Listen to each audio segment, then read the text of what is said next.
Hello friends, welcome करता हूं आप सभी का आपका अपना चैनल मस्ट रीड क्लासेस में। इस वीडियो में क्वाड्रेटिक फार्मूला के सभी कंसेप्ट्स को अच्छी तरह पढ़ेंगे, जिसमें क्वाड्रेटिक फार्मूला क्या होता है, डिस्क्रिमिनेंट किसे कहते हैं और क्वाड्रेटिक फार्मूला से निकलने वाले रूट्स का नेचर क्या होता है। इसके साथ ही इस वीडियो में डिफरेंट क्वाड्रेटिक इक्वेशंस का रूट्स फैक्टराइजेशन मेथड से भी देखेंगे। तो सिर्फ इस वीडियो को अच्छी तरह से देखने के बाद क्वाड्रेटिक इक्वेशंस के सारे कंसेप्ट्स आपके अच्छी तरह क्लियर हो जाएंगे। तो इस वीडियो को एंड तक जरूर से देखें। तो चलिए स्टार्ट करते हैं।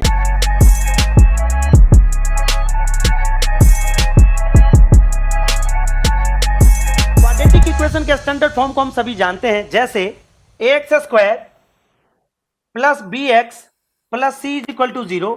यह है हमारा क्वाड्रेटिक इक्वेशन का स्टैंडर्ड फॉर्म। अब इसके मैक्सिमम 2 रूट्स होते हैं, यह भी हम सभी जानते हैं, बट इसका रूट्स निकालने का फर्स्ट मेथड हमने पिछले वीडियो में देख लिया था, जिसका नाम था फैक्टराइजेशन मेथड। बस आज के इस वीडियो में हम इसके रूट्स निकालने का एक सेकेंड मेथड देखेंगे, जिसका नाम है क्वाड्रेटिक फार्मूला मेथड। इसके लिए हम सबसे पहले यह देख लें कि एक्स स्क्वायर का कोफिशिएंट क्या होता है, एक्स का कोफिशिएंट क्या होता है और कांस्टेंट टर्म क्या होता है। तो इसको चलते हम लोग पहले लिस्ट कर लेते हैं। Coefficient of x square is equal to A. जैसे देखिए, एक्स स्क्वायर के पीछे जो भी है वो कोएफिशिएंट ऑफ एक्स स्क्वायर कहलाता है।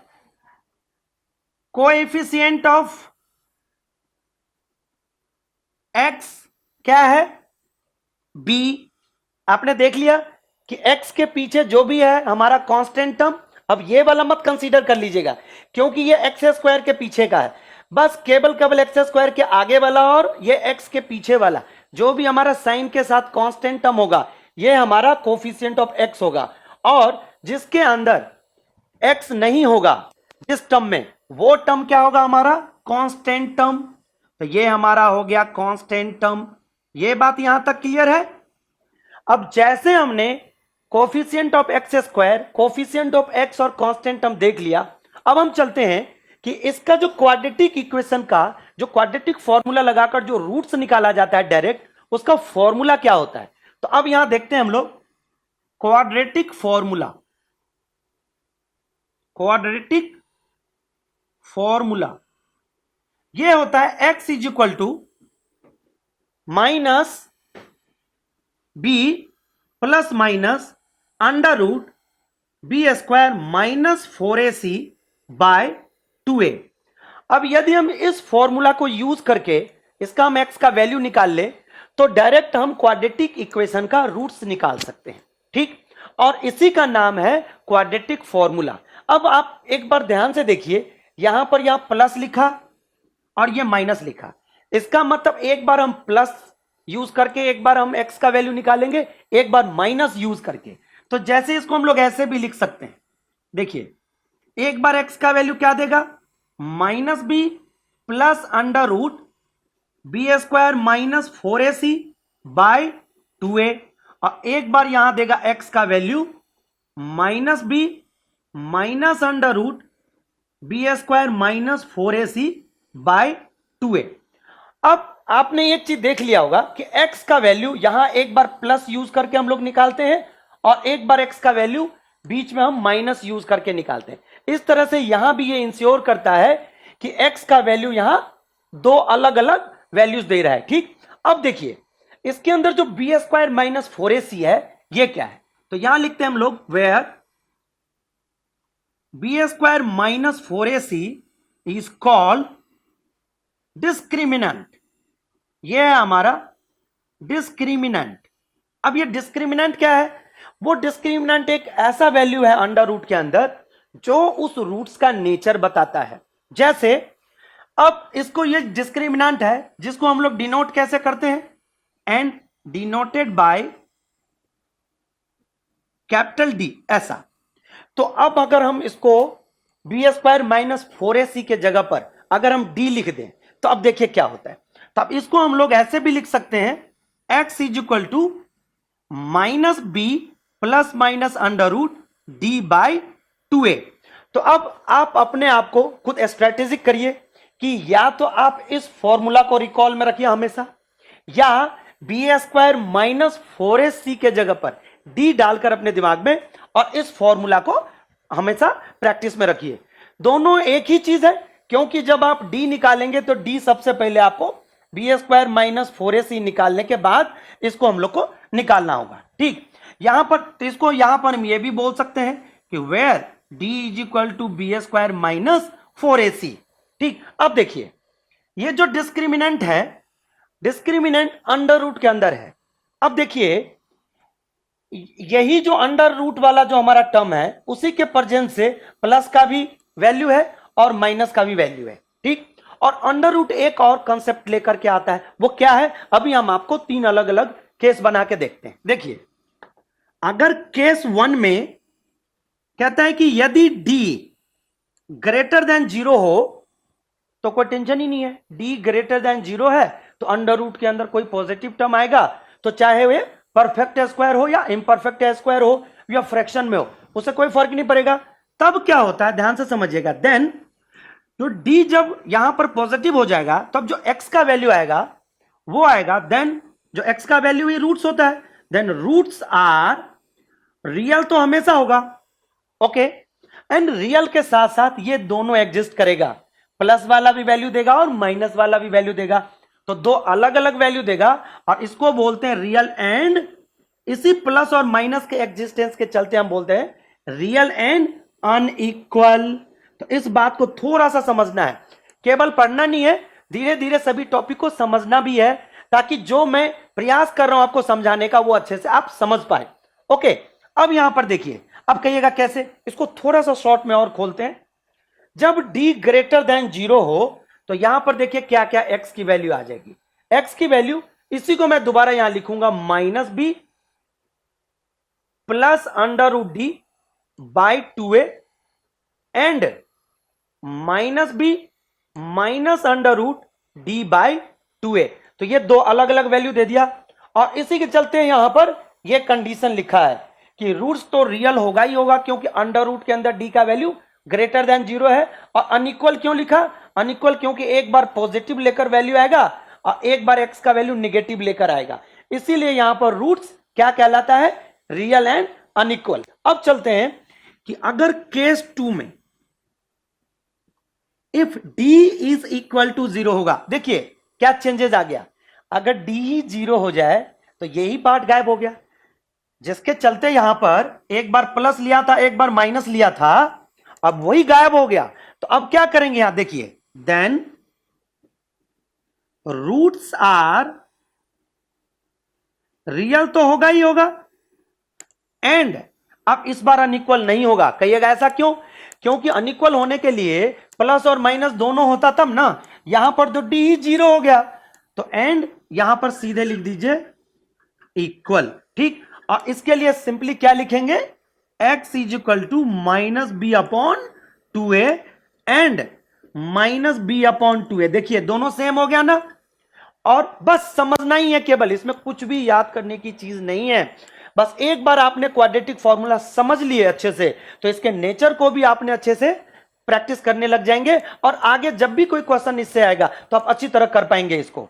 लेकिन अब जो तीसरा केस है एक, जिसके बारे में अभी तक हमने नहीं सोचा है, ये देखिए, यदि किसी कारणवश हम सॉल्व करते हैं बी स्क्वायर माइनस 4ac और उसका आंसर निगेटिव में आ जाए तो क्या करेंगे, देन यहीं पर सारी की सारी बात खत्म हो जाती है। कहिएगा क्यों, क्योंकि जब अंडर रूट के अंदर निगेटिव आ जाए तो इसको हम लोग बोलते हैं नॉट रियल, दैट मींस ये इमेजिनरी टर्म में चला जाता है। तो देन रूट्स आर क्या लिखेंगे यहां, रूट्स आर नॉट रियल, बस नोट्स यहां पर नॉट रियल लिख करके खत्म, यहां पर कुछ भी नहीं करेंगे हम आगे, ना तो हमारा x का कोई वैल्यू निकलेगा ना कुछ। तो इस तरह से हमने ये पूरा का पूरा कंसेप्ट अच्छी तरह देख लिया।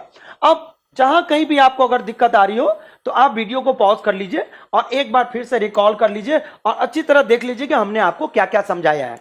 अब इसको अच्छी तरह से समझने के बाद हम सीधे चलते हैं एक्सरसाइज 4.3 के ऊपर। एक्सरसाइज 4.3 के फर्स्ट क्वेश्चन में कहा गया है कि find the roots of the following quadratic equations if they exist by the method of completing the square. और आप जानते हैं कि by the method of completing the square अब हमारे सिलेबस से एलिमिनेट हो चुका है। अब देखिए क्वेश्चन सेकंड में कहा गया है कि जो फर्स्ट क्वेश्चन में जितने भी क्वाड्रेटिक इक्वेशंस हैं उस सभी को आप क्या करो, अप्लाइंग द क्वाड्रेटिक फॉर्मूला से इसके रूट्स निकालो। तो अब हम लोग क्या करेंगे, क्वेश्चन 1 में जितने भी क्वाड्रेटिक इक्वेशंस हैं उसको हम लोग क्वाड्रेटिक फॉर्मूला लगाकर और उसका रूट्स निकालेंगे, और साथ साथ सबसे पहले उसका हम लोग डिस्क्रिमिनेंट भी निकालेंगे। तो देखिए इसके लिए क्या करेंगे, सबसे पहले हम चेक करेंगे कि ये स्टैंडर्ड फॉर्मेट में है या नहीं है। तो ये ऑब्वियसली ये स्टैंडर्ड फॉर्मेट में है। इस तरह से यहां से क्या निकल गया, ए हमारा दे दिया 2, बी दे दिया -7 और सी क्या दे दिया 3। अब जैसे हमने एबीसी का वैल्यू निकाल लिया, तुरंत हम कहां आएंगे, डी के जगह पर। तो डी कैसे निकलता है, b² - 4ac।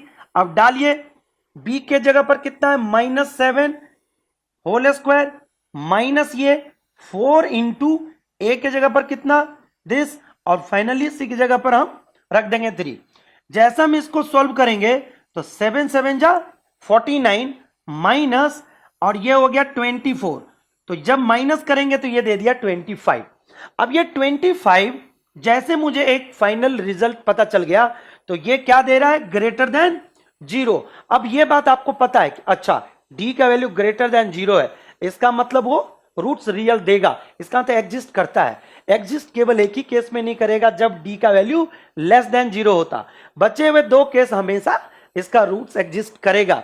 तो ये बिल्कुल ही बढ़िया है, हम इसको लेकर आगे बढ़ सकते हैं। अब यहां पर क्या लिखेंगे, अप्लाइंग द क्वाड्रेटिक फॉर्मूला।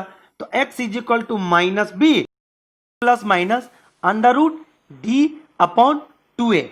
अब आपने देखा कि अंडर रूट जो b² - 4ac होता है फॉर्मूला में, उसके जगह पर हमने डायरेक्ट d लिख लिया। इससे 2 फायदा है, एक तो जब हम नेचर डिसाइड कर रहे थे उसका, तब हमने इसका वैल्यू निकाल लिया। अब जब हम फॉर्मूला यूज कर रहे हैं तो b² - 4ac का वैल्यू पहले से निकला हुआ है, अब हम डायरेक्ट यहां पर डाल देंगे। अब देखिए फिर से हम यही काम करेंगे, माइनस बी के जगह पर कंप्लीट जो -7 है अब यहां पर डालेंगे। एक बात और याद रखिएगा, ये माइनस कभी कंफ्यूज मत होइएगा कि ये माइनस इसका है, ये अलग है, बी अलग है। बी का वैल्यू जो हमारे क्वेश्चन से निकलेगा इसको हम लोग यहां लिख देंगे ब्रैकेट के साथ, फिर प्लस माइनस अंडर रूट, और डी का वैल्यू हमने यहां से निकाल लिया 25। अब नीचे कितना होगा, 2 इंटू, अब देखिए ए का वैल्यू कितना है 2। तो फाइनल हम इसको जब सॉल्व करेंगे तो ये हो जाएगा minus minus plus, plus minus, और अंडर रूट 25 5, और नीचे हो जाएगा 4। अब हम बारी बारी से क्या करेंगे, एक बार प्लस यूज करेंगे और एक बार माइनस यूज करेंगे।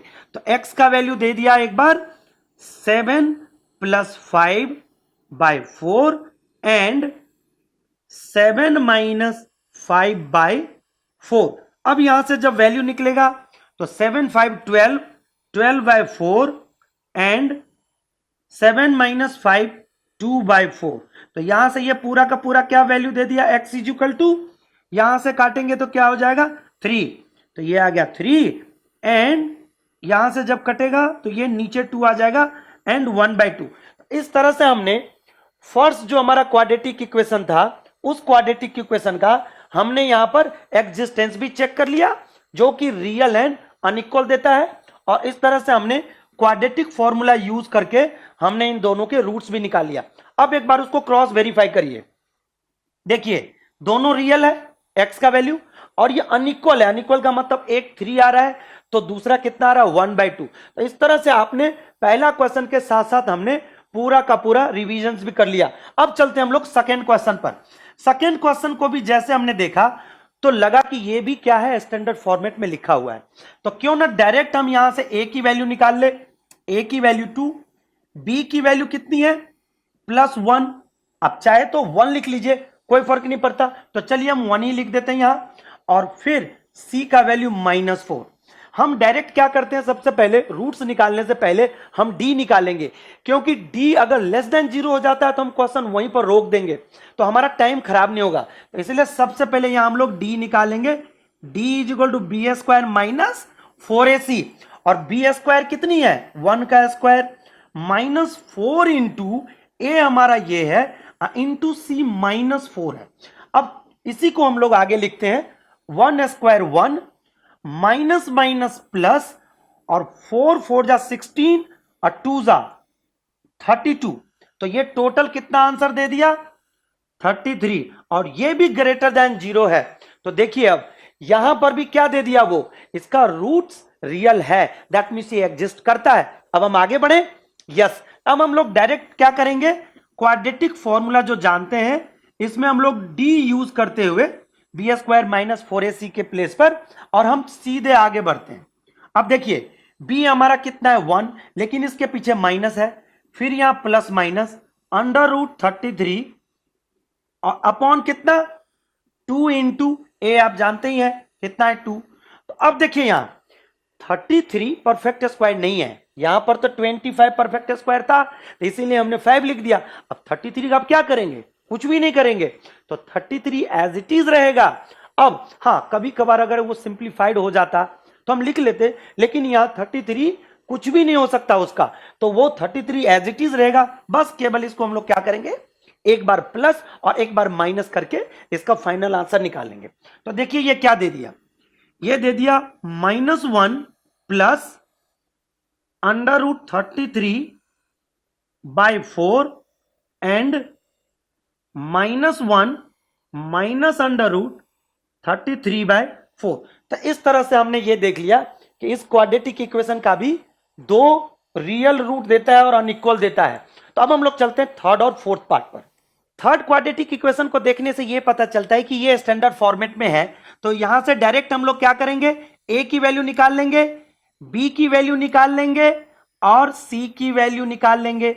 जैसे ए बी और सी की वैल्यू निकला, वैसे ही हम अब क्या करेंगे कि इसका रूट्स एग्जिस्ट करता है या नहीं करता वो चेक करेंगे। तो इसके लिए सबसे पहले डी निकालेंगे, तो डी का फॉर्मूला था B square minus 4ac is equal to, B के जगह पे डालिए वैल्यू कितना है 4 under root 3 square minus 4 into A into और कितना सी। अब जब इसको आप सोल्व करेंगे तो ये कितना दे दिया 4 4 जा 16 अंडर रूट 3 माइनस 4 4 जा 16 इंटू 3।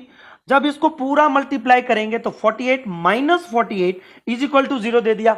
अब देखिए जैसे डी का वैल्यू क्या दिया 0 दिया, तो यहां से एवरीथिंग पूरा का पूरा क्लियर हो गया। कहिएगा क्या, डी इज इक्वल टू जब 0 होता है तो एग्जिस्ट करता है, दैट मीन्स जो रूट होता है वो रियल होगा और इक्वल होगा। तो फटाफट हम लोग क्या करेंगे, यहां से एक्स का जो फॉर्मूला जानते हैं वो लिख देंगे।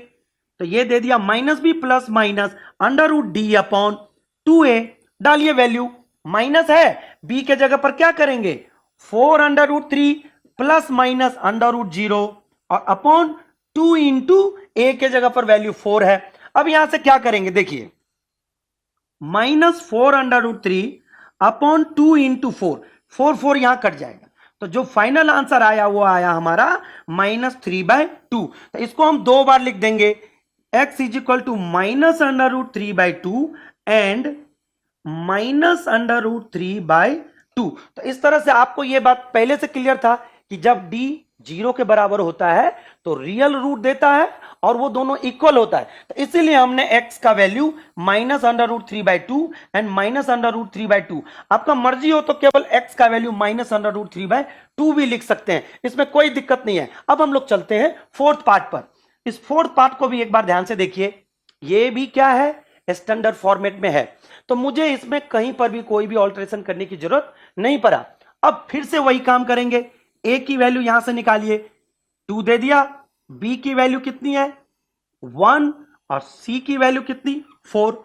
अब सबसे पहले ये चेक करेंगे कि इसका जो रूट्स है वो एग्जिस्ट करता है कि नहीं करता है। तो इसके लिए जैसे हमने जितने भी पिछले वाला क्वेश्चन था सब में हमने पहले d निकाला, इसमें भी हम लोग d निकालेंगे। तो d इज इक्वल टू कितना बी स्क्वायर माइनस 4ac, डालिए b का वैल्यू कितना 1 का square minus 4 into a2 into 4। अब जैसे हमने देखा कि 1 माइनस कितना हो गया, ये देखिए 32 और ये हो गया -31। ओहो, यहां तो ये d का वैल्यू क्या है लेस देन 0 है, दैट मीन्स वो नेगेटिव में है। तो यहां क्या बोल सकता हूं कि since d is less than 0 so roots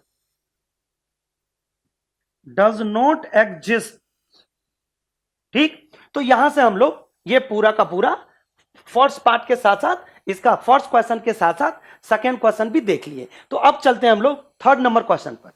question third में दिए गए क्वेश्चंस को सॉल्व करके इसका रूट्स निकालना है। इसके लिए फर्स्ट क्वेश्चन है हमारा x minus 1/x is equal to 3, जहां पर x does not equal to 0 है। अब इस पार्ट को थोड़ा सा हम लोग समझते हैं कि ये क्यों लिखा है। अब देखिए यहां पर 1/x है, तो ये एकदम नेचुरल सी बात है कि मैथमेटिक्स में ये चीज आप जानते हैं कि जब कभी भी डिनोमिनेटर में 0 हो जाता है तो मैथमेटिक्स नॉट डिफाइंड हो जाता है। तो इसीलिए यहां पर उन्होंने मैंडेटरी ये चीज मेंशन कर दिया है कि x का कोई भी वैल्यू आ सकता है लेकिन x का वैल्यू 0 नहीं आ सकता।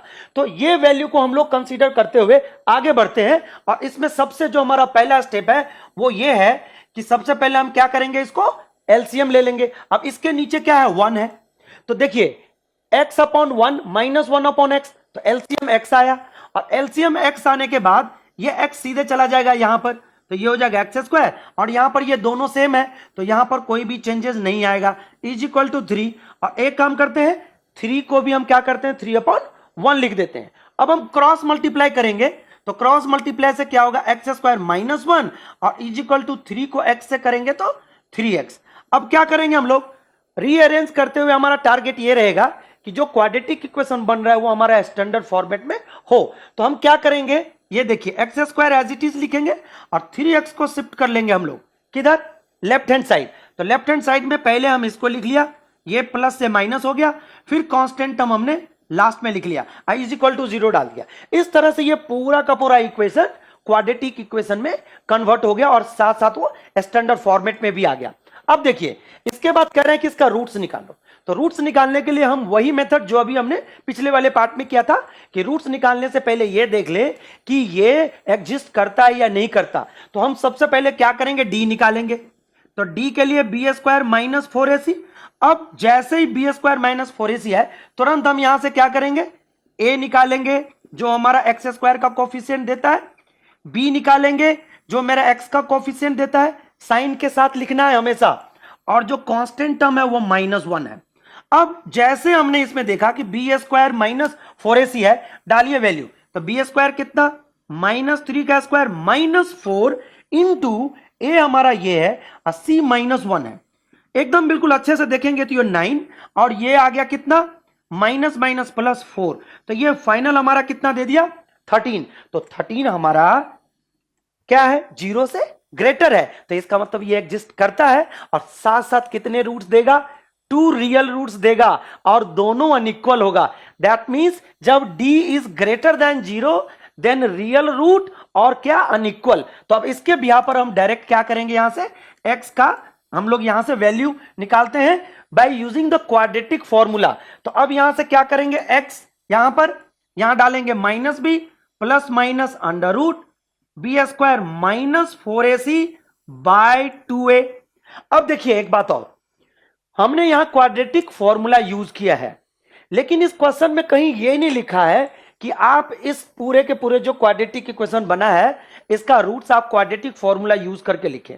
तो इसीलिए यहां पर आपका अपना मर्जी है कि आप फैक्टराइजेशन मेथड से करें या फिर by using the quadratic formula. तो अब हम लोग दोनों मिक्सअप करते रहेंगे, तो इसीलिए इसमें कोई चिंता वाली बात नहीं है कि हम क्वाड्रेटिक फॉर्मूला से क्यों लगा रहे हैं, कहां लिखा है, या हम फैक्टराइजेशन क्यों लगा रहे हैं। अब केवल ये कंडीशन फर्स्ट और सेकंड क्वेश्चन के साथ ही मेंशन था कि by using the quadratic formula और द स्क्वायरिंग वाला, लेकिन स्क्वायरिंग वाला तो सिलेबस में था नहीं, इसलिए हमने किया ही नहीं।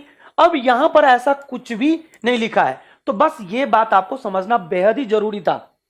अब आ जाइए, मुझे ये बात पता है कि b कितना है -3, अब plus minus b square minus 4ac का हमने पूरा सॉल्यूशन निकाल लिया 13। अब ये पूरा अपॉन में 2 इंटू ए देखिए कितना है 1 है, तो चाहे लिखिए ना लिखिए कोई फर्क नहीं पड़ेगा। अब क्या करेंगे, यहां से सिंप्लीफाई करते हुए प्लस माइनस अंडर रूट 13/2।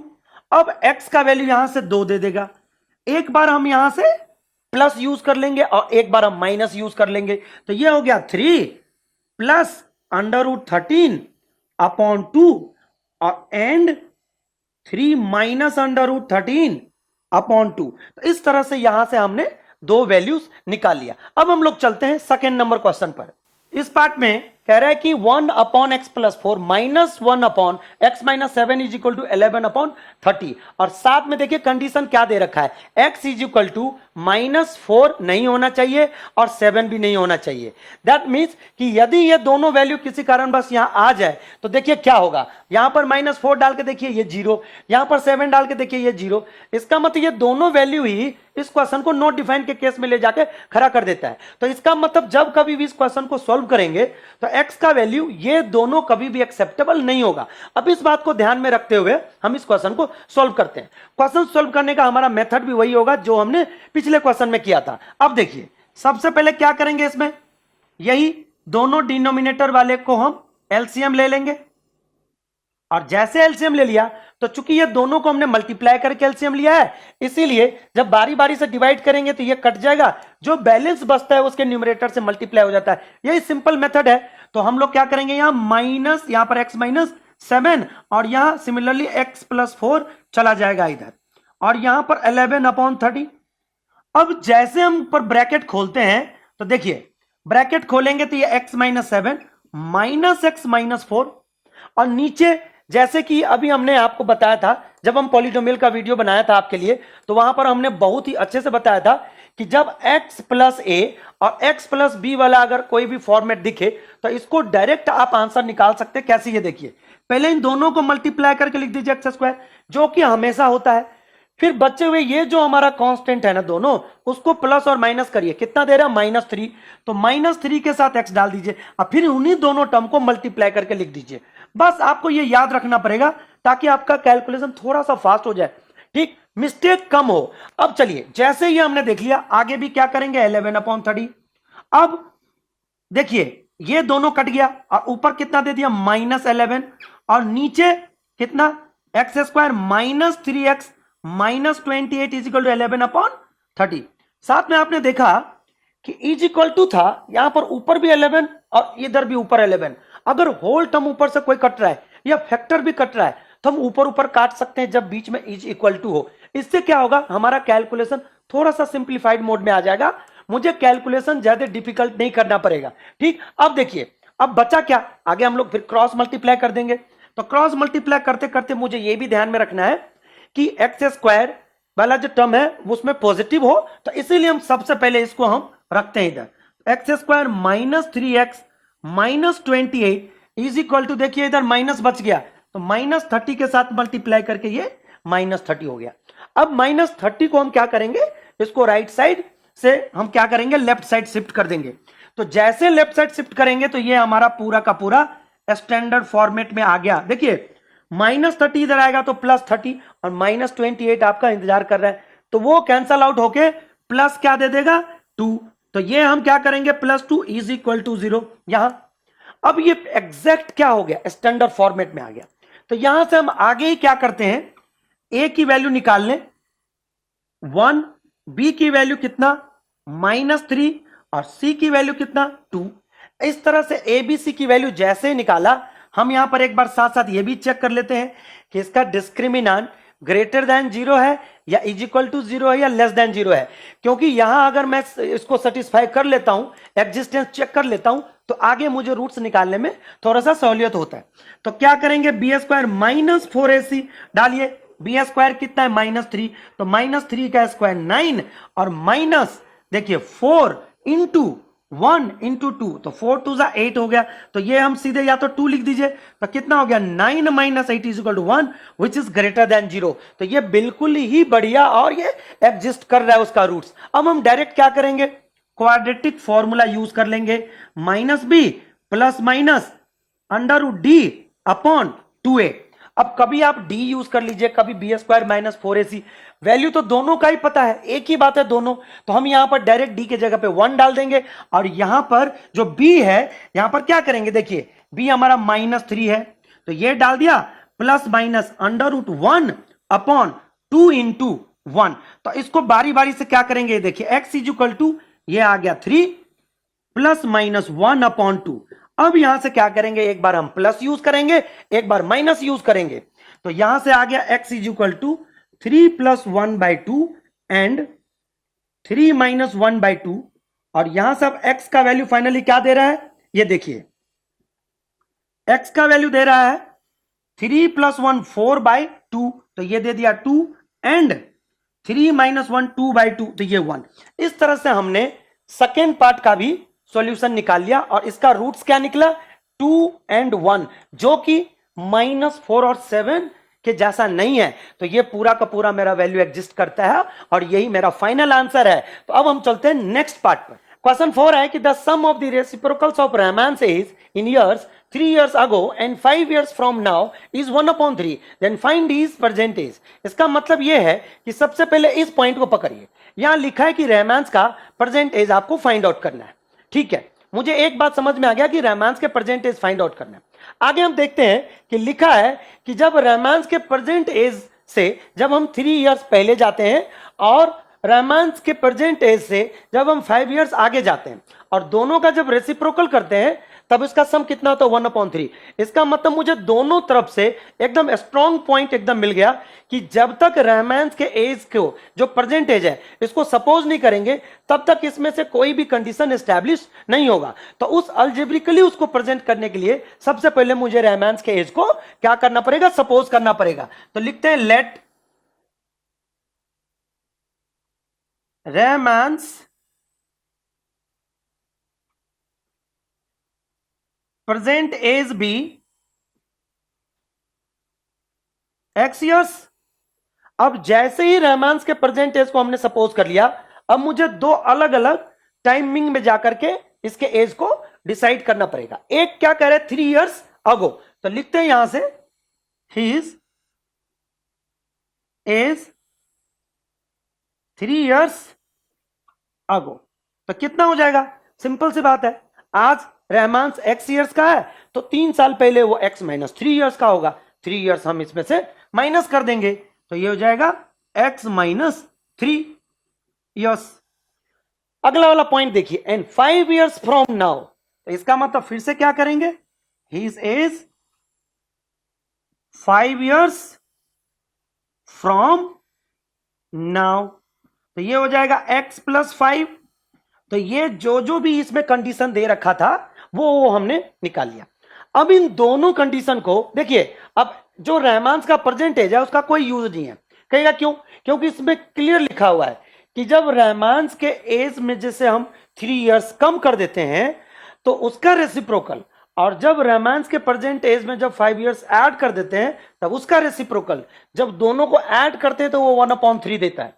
तो यहां क्या लिखेंगे, according to question 1/x - 3 plus 1/x + 5 is equal to 1/3।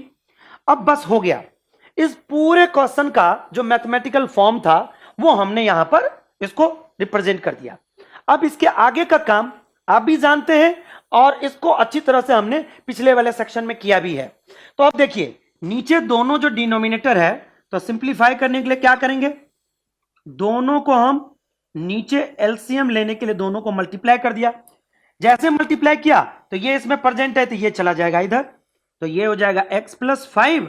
अब बीच में प्लस है तो चाहे आप ब्रैकेट यूज करिए या नहीं करिए कोई फर्क नहीं पड़ेगा, यहां चला जाएगा x - 3 और यहां 1/3 स्टिल हो जाएगा। अब देखिए ऊपर जब यहां पर प्लस खोलेंगे तो इसमें कोई फर्क पड़ेगा नहीं, तो ये x और x ऐड होकर क्या हो जाएगा 2x और ये दोनों हो जाएगा +2। और नीचे वही फिर से क्या हो रहा है जो हमने आइडेंटिटी बताया था, देखिए x + a और x + b। तो इस तरह से अगर हम ये आइडेंटिटी लगाते हैं तो पहले दोनों को मल्टीप्लाई करके x², फिर दोनों जो कांस्टेंट टर्म है उसको सम करिए तो हो जाएगा +2 इसके साथ x, फिर दोनों को मल्टीप्लाई करके लिख दीजिए तो ये हो गया -15 इज इक्वल टू 1/3। अब इसको क्या करेंगे, क्रॉस मल्टीप्लाई करेंगे और साथ ही ये भी ध्यान रखेंगे कि क्रॉस मल्टीप्लाई करते समय में x² वाला टर्म हमेशा पॉजिटिव रहे और वो लेफ्ट साइड हो। तो हम लोग क्या करेंगे, यहां से सबसे पहले इसको हम लोग left side as it is लिख देते हैं, क्योंकि जब इनको 1 के साथ मल्टीप्लाई करेंगे तो वो एज इट इज रहेगा x² + 2x - 15 is equal to, जब 3 के साथ मल्टीप्लाई करेंगे तो 3 × 2 = 6 + 6। अब दोनों को हम क्या करेंगे, लेफ्ट साइड शिफ्ट करेंगे। तो जैसे हम लेफ्ट साइड ले आए इनको तो क्या होगा, ये देखिए ये x² और ये जब इधर आएगा तो -4x, और ये इधर आएगा तो -21 इज इक्वल टू 0। अब देखिए इसके साथ साथ हमने पूरे के पूरे क्या लगाया था, उसके अंदर स्ट्रेटेजिकली हमने पूरा पूरा कैलकुलेशन किया कि सारा का सारा एक तरफ शिफ्ट भी हो जाए, एक्स स्क्वायर पॉजिटिव में भी रह ले, और साथ साथ ये एक क्या दे दे, जनरल फॉर्म भी दे दे। तो देखिए स्टैंडर्ड फॉर्म हो गया नहीं है। अब यहां से क्या करेंगे, हमारे पास दो मेथड है, एक तो फैक्टराइजेशन मेथड और एक क्वाड्रेटिक फॉर्मूला यूज करके। अभी हमने बहुत सारे क्वाड्रेटिक फॉर्मूला यूज कर लिया। अब चूंकि दोनों को हम लोग को सिमिलर वे में प्रैक्टिस करनी है, फैक्टराइजेशन को भी और क्वाड्रेटिक फॉर्मूला को भी, तो अब हम लोग थोड़ा सा अभी फैक्टराइजेशन भी देखते हैं। और फैक्टराइजेशन में आपको पता ही है, पहले इन दोनों को मल्टीप्लाई करते हैं, तो इसको हम लिखेंगे -21x²। इस -21 को क्या करेंगे, एक्स एक्स तो बट जाएगा और माइनस भी प्लस और माइनस हो जाएगा, तो यहां लिखते हैं x और यहां लिखते हैं x, इसके पीछे माइनस इसके पीछे प्लस, और 21 को ऐसे दो भागों में तोड़ेंगे कि प्लस और माइनस होके कितना हो जाए 4। तो अब देखिए 7 3 21 होता है, तो 7 हमको चूंकि माइनस में रखना है, तो बड़ा वाला जो नंबर है नेगेटिव के साथ और छोटा वाला पॉजिटिव के साथ, दोनों एज इट इज इधर आ जाएगा। x² को तो हमने कुछ करा नहीं, तो ये कितना आ जाएगा, -7x + 3x -21 is equal to 0। अब देखिए, अब जानते हैं इस बात को क्या, कि जब ये स्प्लिट हो गया, अब इसको चेक कर सकते हैं कैसे, इन दोनों को आप प्लस और माइनस करिए, बीच वाला आएगा, और इन दोनों को मल्टीप्लाई करिए, तो फर्स्ट और लास्ट दोनों टर्म के मल्टीप्लीकेशन के बराबर हो गया। ये था हमारा टोटल मैकेनिज्म ऑफ फैक्टराइजेशन। अब ये जो 4 टर्म्स हो गया, पहले 2 टर्म्स और लास्ट 2 टर्म्स, दोनों में से हम जो भी बेस्ट फैक्टर होगा वो हम कॉमन ले लेंगे। तो यहां से x - 7 आ गया जब x कॉमन ले लिया तो, और यहां जब हम 3 कॉमन लेंगे तो यहां से x - 7 इज इक्वल टू 0। अब ये चूंकि ये दोनों इक्वल है, तो ये आपको इंश्योर करता है कि ये जो हमारा पूरा का पूरा फैक्टराइजेशन प्रोसेस है वो बिल्कुल ही करेक्ट है। अब फाइनल यहां से क्या करेंगे, x - 7 ले लेंगे और यहां x + 3। अब देखिए ये दो अलग अलग टर्म का मल्टीपल 0 है, तो जो रूल हम पहले से जानते हैं वही लगाएंगे, कोई नया नहीं है। तो यहां से क्या करेंगे, बारी बारी से, इफ x माइनस, पहले 7 लिख लेते हैं, x - 7 इज इक्वल टू 0, तो यहां से क्या होगा, then x is equal to 7 और x + 3 इज इक्वल टू, जो दूसरा वाला हमारा पार्ट था, अगर इसके इज इक्वल टू 0 करेंगे तो x इज इक्वल टू -3। अब हमारे पास x का दो वैल्यूज है, एक तो x इज इक्वल टू 7 और x इज इक्वल टू -3। अब देखिए x हमने सपोज किसको किया था, रहमान्स परसेंटेज। अब ये बात आपको थोड़ा सा उटपटांग लग रहा होगा कि किसी भी इंसान का या किसी भी पर्सन का एज निगेटिव में कैसे हो सकता है। अगर कोई बच्चा अभी अभी पैदा लिया है तो उसका एज हो सकता है कि थोड़ा सा हो, 0 के लगभग हो, 0 हो, जैसा अभी तुरंत बच्चा पैदा हुआ, एज कितना, 0 ईयर्स, 1 ईयर तो होगा नहीं। क्या -2 ईयर्स हो सकता है, क्या माइनस में जा सकता है, क्या पॉसिबल नहीं है। तो एज कभी निगेटिव में होता नहीं है। तो इसको हम रिजेक्ट करेंगे किसके लिए, यहां से हम एक सेंटेंस लिखेंगे, since age never negative therefore या so x never equal to -3। तो यहां से क्या बोलेंगे, therefore x is equal to 7 years. So इस तरह से हमने रहमान्स का एज, जो प्रेजेंट एज को हमने x माना था, वो हमने निकाल लिया। तो यहां से रहमान्स का प्रेजेंट एज कितना निकला, आप चाहो तो स्टेटमेंट करके यहां पर लिख सकते हो कि देयरफॉर द रहमान्स प्रेजेंट एज भी कितना, 7 ईयर्स। तो ये देखिए कितने अच्छे तरीके से हमने ये आंसर निकाल लिया। आई होप यह वीडियो आपको अच्छी लगी होगी, तो इसे लाइक तथा अपने दोस्तों को शेयर करें। और हाँ, यदि आप हमारे चैनल पर नए हैं तो इसे सब्सक्राइब भी जरूर से कर लें और साथ ही बेल आइकन को भी प्रेस कर लें, ताकि इस तरह का वीडियो आपसे मिस ना हो। Thank you for watching, bye bye.